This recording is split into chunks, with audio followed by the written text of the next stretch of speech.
और जंग हद से ज्यादा दर्दनाक वाकया करबला का था। 3 दिन के प्यासे हजरत इमाम हुसैन तआला और उनके छोटे छोटे जिगर के टुकड़ों को और उनके छोटे छोटे जिगर के टुकड़ों के साथ जो वसीपन और बर्बरियत की गई, उसकी मिसाल दुनिया के किसी तवारीख में नहीं मिलती। कहाँ एक तरफ 22,000 लश्कर जर्रार और कहाँ दूसरी तरफ सिर्फ 72 नफूस कुदसिया, जिसमें औरतें और बच्चे भी शामिल थे।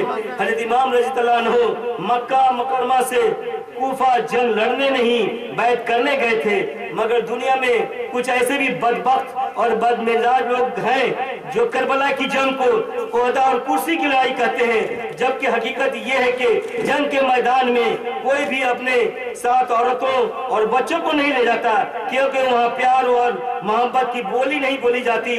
वहाँ सिर्फ तलवार और भाले नेजे से बात होती है।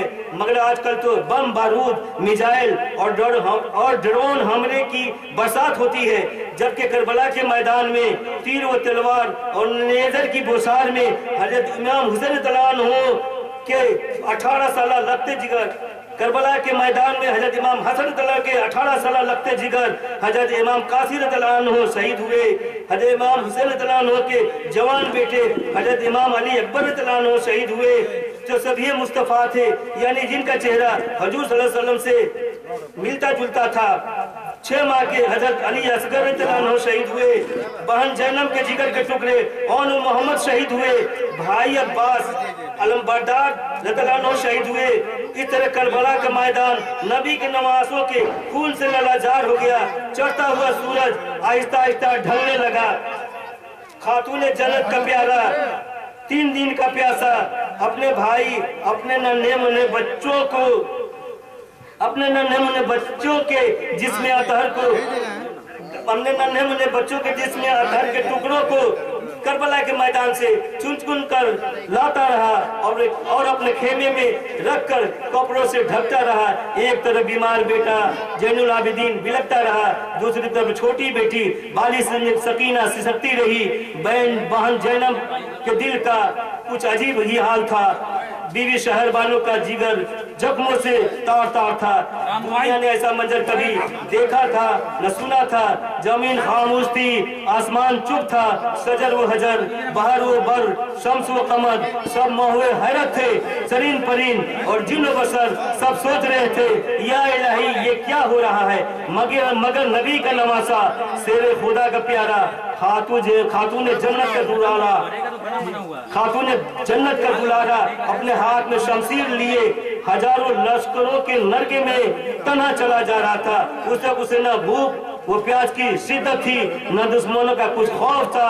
अगर कुछ याद थी तो अपने नाना जान की नसीहत, और सामने था इस्लाम का रोशन और ताबनाक मुस्तकबल। और इस ख्याल में जब वो शेर खुदा का शेर करबला के मैदान में पहुंचा तो बड़े बड़े सुरमाओं को एक ही वार में कर दिया ढेर।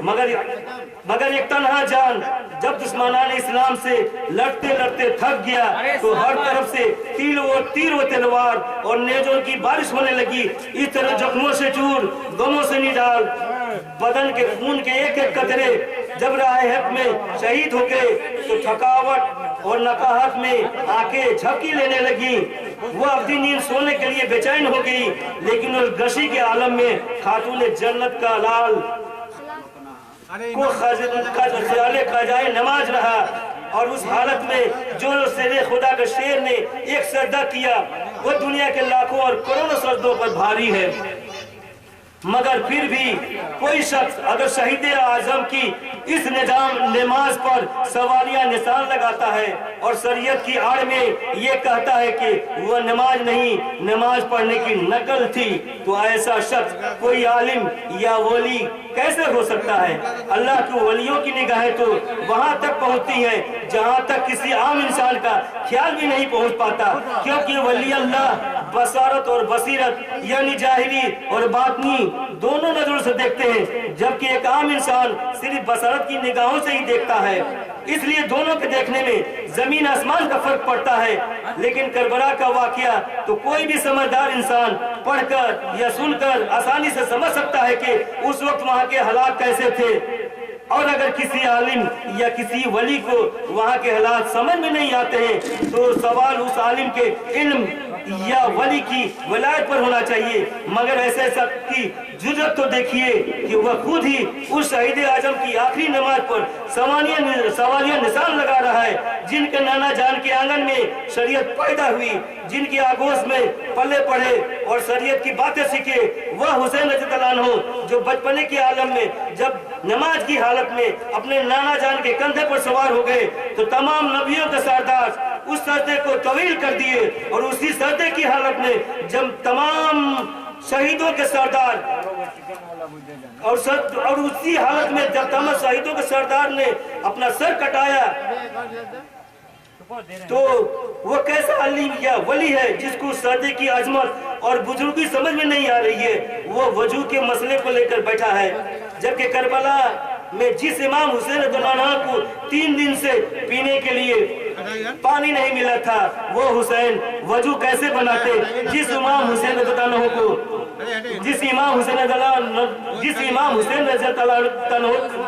हुसैन रज़ियल्लाहु अन्हु के लालों के खून से करबला की सरजमीन लालाजार थी, वो इमाम हुसैन रज़ियल्लाहु अन्हु तयम्मुम कहा करते और जिस शरीयत में 3 दिन के भूखे शख्स को अपनी जान बचाने के लिए मरे हुए जानवर का गोश्त खाने की इजाजत है, उस शरीयत के हिसाब से करबला के खूनी मैदान में बगैर वजू हज़रत इमाम सल्लल्लाहु अलैहि वसल्लम की नमाज अदा कैसे नहीं होगी? और जो शख्स उस अदाए मोहम्मद की नमाज को नमाज पढ़ने की नकल करना कह रहा है, उस शख्स को आप क्या कहेंगे? इसका फैसला खुद करें।